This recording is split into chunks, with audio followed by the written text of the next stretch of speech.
بسم اللہ الرحمن الرحیم۔ معزز سامعین، جہنم میں جہاں آگ کا عذاب ہے وہیں سادہ ٹھنڈک یا برف کا عذاب بھی ہوگا۔ سیدنا ابو ہریرہ رضی اللہ تعالیٰ عنہ بیان کرتے ہیں کہ رسول پاک صلی اللہ علیہ وآلہ وسلم نے فرمایا، جہنم نے اپنے رب سے شکایت کی کہ اے میرے رب، میرے ایک حصے نے دوسرے حصے کو کھا لیا ہے۔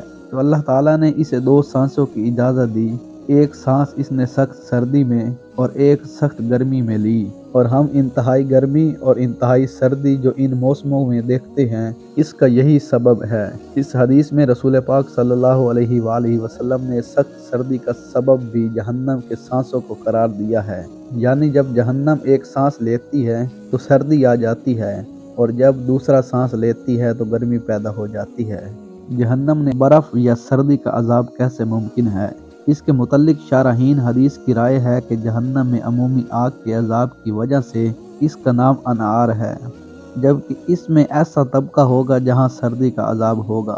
امام ابن عتین رحمۃ اللہ علیہ فرماتے ہیں کہ اگر کوئی کہے کہ آگ میں گرمی اور سردی کس طرح جمع ہو سکتی ہے تو اس کا جواب یہ ہے کہ جہنم میں بعض گوشے ہوں گے جہاں آگ ہوگی، اور بعض گوشوں میں زمہرین سخت ٹھنڈک ہوگی۔ بعض علماء نے اس اشکال کا جواب یوں دیا ہے، جس اللہ تعالیٰ نے برف اور آگ کو پیدا کیا ہے اور انہیں ایک جگہ جمع بھی کر سکتا ہے، اور جہنم ویسے بھی اخروی چیز ہے، اسے دنیاوی امور پر قیاس نہیں کیا جا سکتا۔ سیدنا عبداللہ بن عباس رضی اللہ تعالیٰ عنہ بیان کرتے ہیں کہ آپ رضی اللہ تعالیٰ عنہ نے فرمایا کہ جہنم میں ایسی شدید ٹھنڈک بھی ہے جس کی وجہ سے گوشت ہڈیوں سے اکھڑ کر گر جائے گا، حتیٰ کہ پھر دوزخی جہنم کی آگ مانگے گے، اور دوسری اس کی اہم شکل کئی قسم کا عذاب ہی ہوگا۔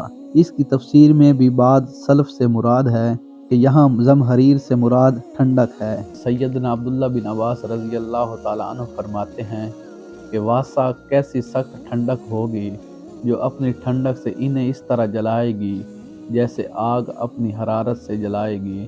اسی کا یہی معنی امام مجاہد بن جبل رحمۃ اللہ علیہ سے بھی مروی ہے۔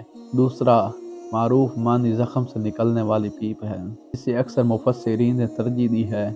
دعا ہے اللہ تعالی ہمیں عذاب جہنم سے محفوظ فرمائے۔